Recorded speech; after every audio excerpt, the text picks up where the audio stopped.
Hello, and welcome to Show Me History. I'm your host, Amy Blankenship. What started as a race between a few friends has become an internationally renowned event. The Forest Park Balloon Race is an annual event drawing thousands of spectators. In this episode, we'll explore the origins of the race and ballooning history in St. Louis. St. Louis actually has a rich history when it comes to hot air balloons. As early as 1859, St. Louis saw its first hot air balloon, or lighter than aircraft as they were initially called. In an attempt to seek financial support for a transatlantic balloon trip, a ballooning enthusiast, Professor John Weiss, developed a plan. He would journey halfway across the United States via a hot air balloon. Proving success in this trip, he assumed he would stimulate interest in supporters and would finance his trip across the Atlantic Ocean. The plan was to fly from St. Louis, Missouri to Henderson, New York, a trip of 1,200 miles. The balloon was constructed by John LaMountain, a fellow balloonist from New York, and one Mr. O.A. Gager, who would finance the build. Gager was a Vermont businessman with an interest in the project. The balloon was made of the finest Chinese silk, measured 50 feet in diameter and 60 feet tall. It could hold 60,000 cubic feet of gas. Below the balloon was a suspended wicker basket, much like we see today. Hanging 16 feet below that basket was a small wooden boat to hold supplies while traveling and to use for a potential water landing. The balloon was christened the Atlantic. The journey started on July 1st, 1859 in St. Louis. On board were Professor John Weiss, John LaMountain, Granger, and Mr. William Hyde, a reporter for the Missouri Republican, a St. Louis newspaper at the time.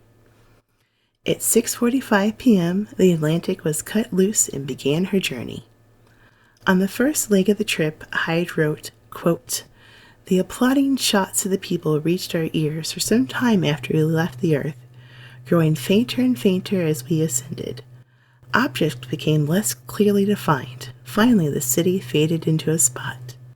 The balloon afforded an extended view of the Mississippi River, the Missouri and Illinois rivers. I had an opportunity to realize, as much as possible to a practical person, the meaning of poetic dreams when attempting to portray the silver, glittery sheen of waters produced by rays of the declining sun. Nothing could be imagined more gorgeously beautiful." End quote.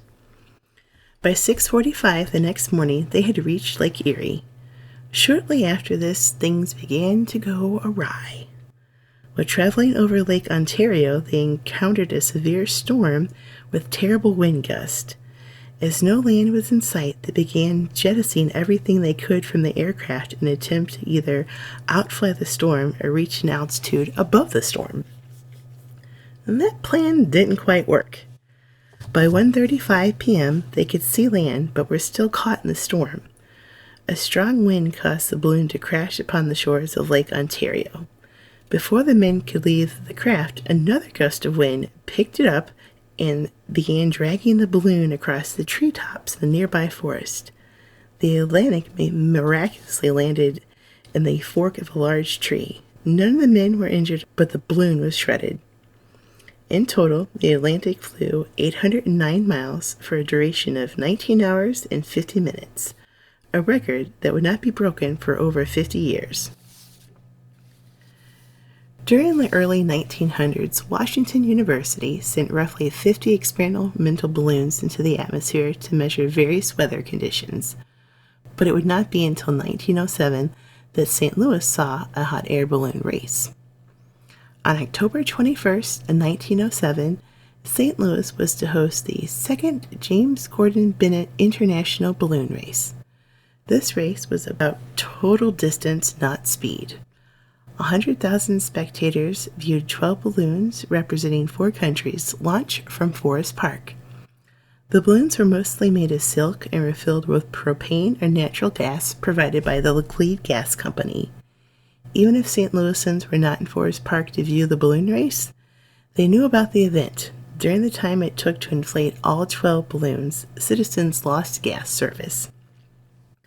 And also, just to point out, hot air balloons at this time did not look like the beautiful color, various shapes of hot air balloons that we see today. these were mostly just creepy black or gray orbs floating in the sky with a basket suspended underneath them. So the winner of the 1907 Gordon Bennett Cup was a German balloon, the Pomeran. It landed in a seaside town in New Jersey and traveled 880 miles in 40 hours. St. Louis would go on to host the James Gordon Bennett International Balloon Race again in 1910 and 1929. During this time, St. Louis held annual balloon races of its own, and enthusiasm in the ballooning soared. Sorry for the pun, I just couldn't help it. This led to the creation of the Aero Club of St. Louis, which led to the establishment of Scott Field in 1917. It was developed as a lighter-than-air training center. The Aero Club of St. Louis also established Kinloch Field. They were the only aero club in the country that had their own dedicated field. As Major Albert Lambert was president of the St. Louis Aero Club, this interest in ballooning also led to the creation of Lambert Airport, but we will cover that another day. So ballooning continued in St. Louis for the next few decades.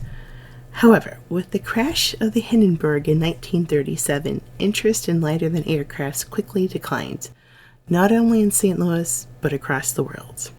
By the 1950s, interest began to resurface, this time improvements in safety, including the use of propane instead of natural gas.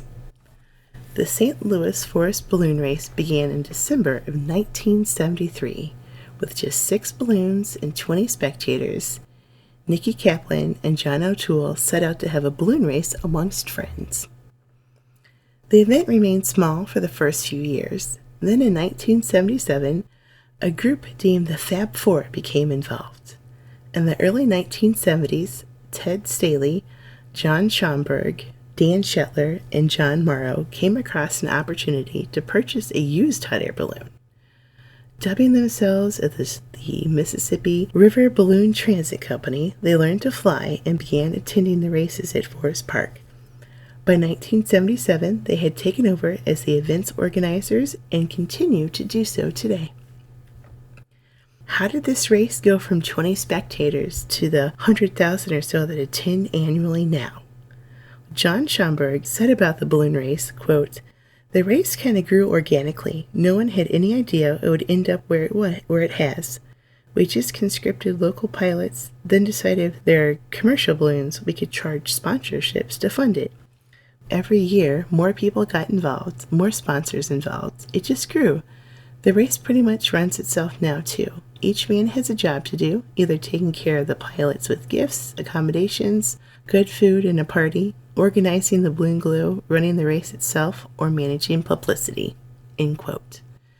At some point, the event planners ventured into something new. Dan Shetler convinced KMOX Radio not only to cover the race, but to sponsor a balloon. This began the tradition of St. Louis companies sponsoring various balloons for the race.